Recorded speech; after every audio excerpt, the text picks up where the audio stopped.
যদি 5, 7, 9, স্টার 2 সংখ্যাটি 11 দ্বারা বিভাজ্য হয়, তবে চিহ্নিত স্থানে যে সংখ্যাটি বসবে তা হলো।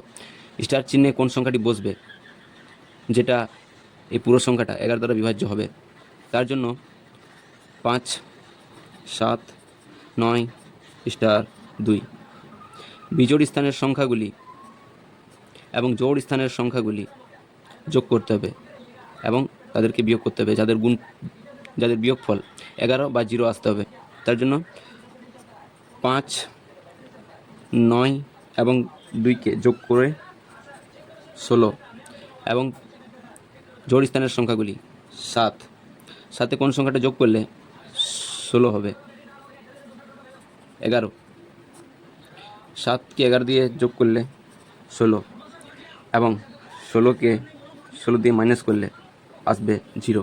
তাই স্টার চিহ্নের জায়গা 11 বসবে। Option D right answer.